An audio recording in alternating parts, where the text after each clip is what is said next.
دوسرا، وصیت اگر کرنا چاہتا ہے تو وہ 1/3 مال سے زیادہ نہیں کر سکتا، زیادہ سے زیادہ.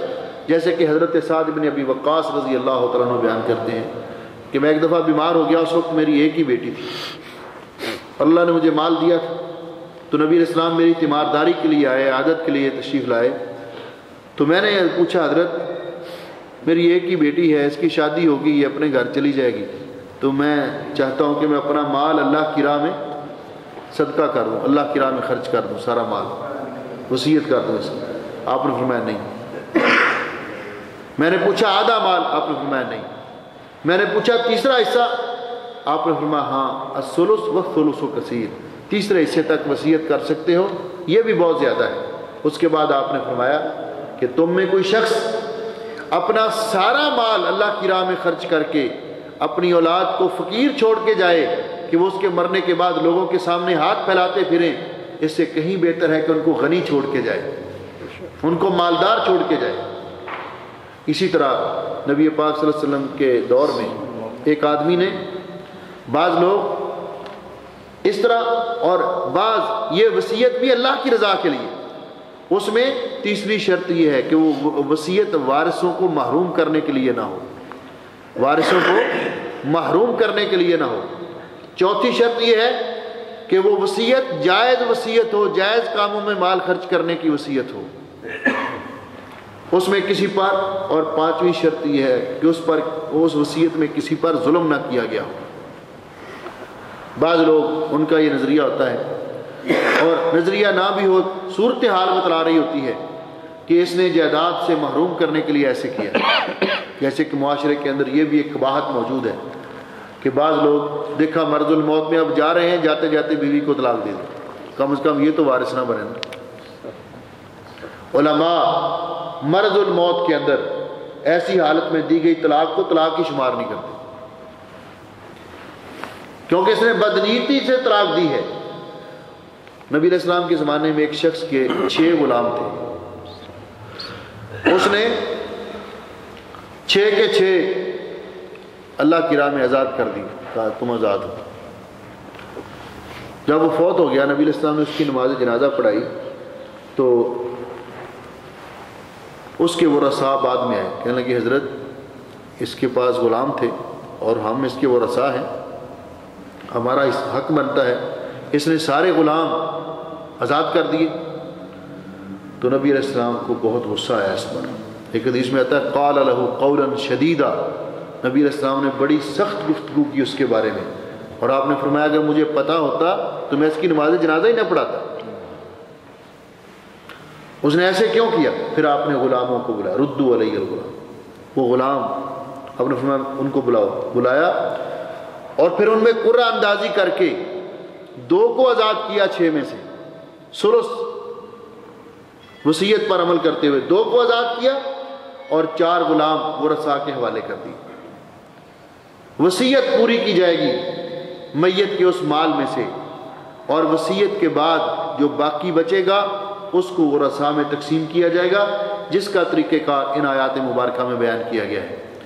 قولی ھذا استغفر اللہ لی ولکم ولسائر المسلمین من کل ذنب واتوب الیہ.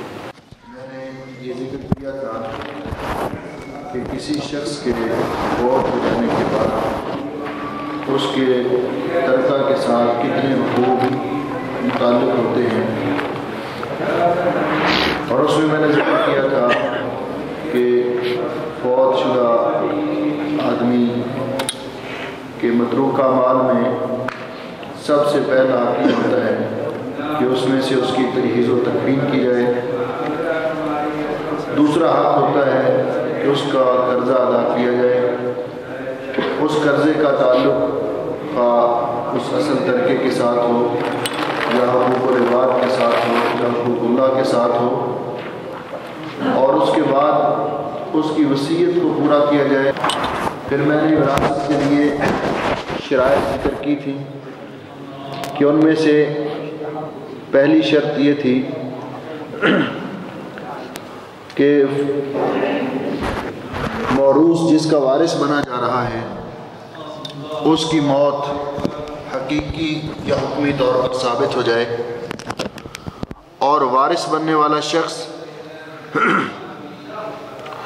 اس کی زندگی حقیقتاً یا حکماً ثابت ہو جائے، اور پھر اس مال کے اس ارث کے اسباب معلوم ہوں کہ یہ وراثت کیوں بن رہا، وارث کیوں بن رہا ہے، وارث بننے کا تقاضا کیا ہے۔ اور آج کے درس میں ہم سب سے پہلے ارث کے اسباب بیان کریں گے۔ علماء نے ارث کے یعنی وارث بننے کے 3 سبب ذکر کیے ہیں۔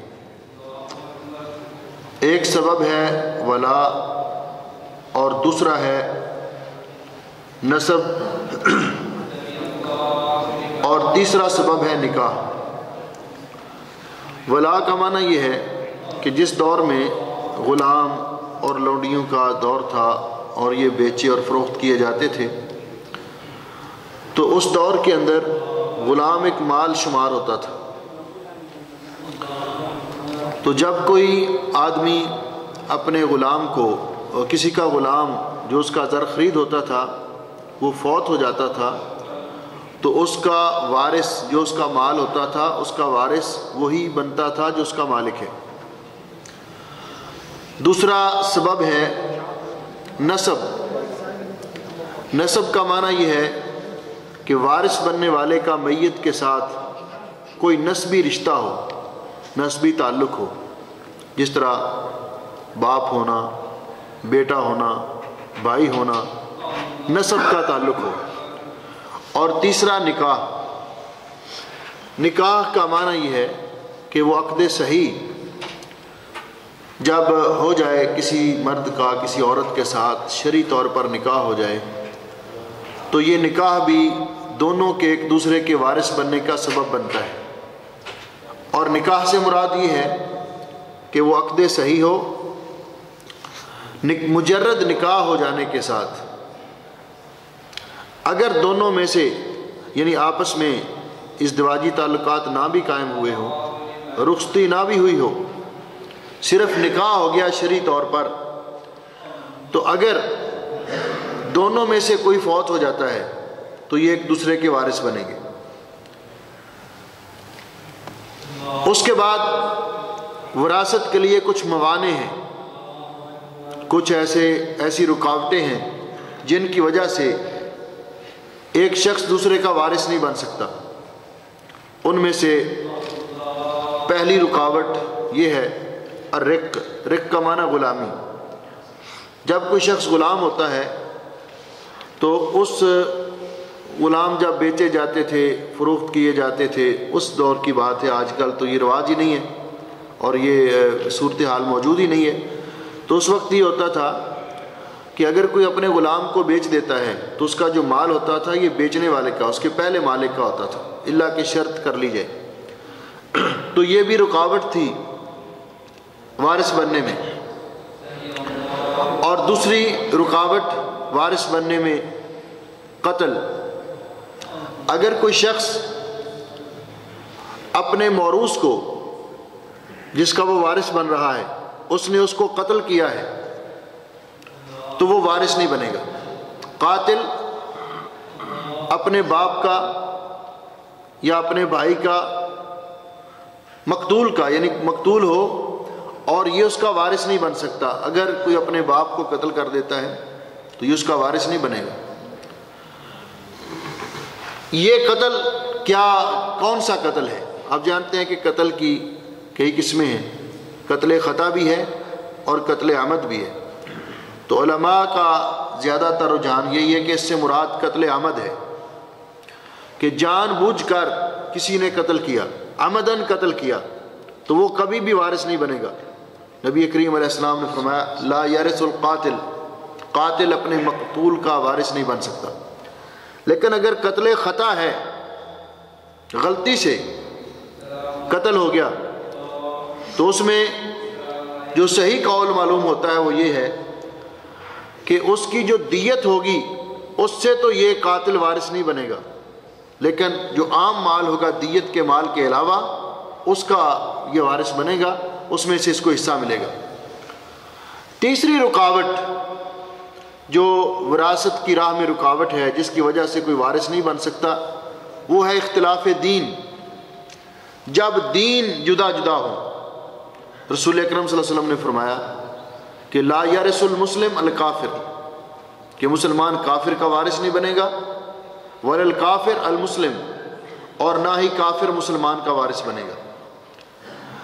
ایک شخص اگر وہ خود غیر مسلم ہے، اس کا باپ اسلام قبول کر لیتا ہے، تو یہ ایک غیر مسلم بیٹا کافر یہ اپنے مسلمان باپ کا وارث نہیں بن سکتا۔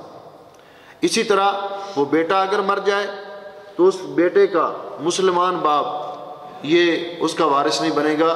رسول اکرم صلی اللہ علیہ وسلم نے فرمایا لا یتوارث اہل ملتین شتیٰ، دو مختلف دینوں کے حامل لوگ جن کے دین میں اختلاف ہو وہ ایک دوسرے کے وارث نہیں بن سکتے۔ جب یہ رکاوٹیں بھی ختم ہوں اور اسباب بھی موجود ہوں تو پھر وراثت کس طرح تقسیم کی جائے گی؟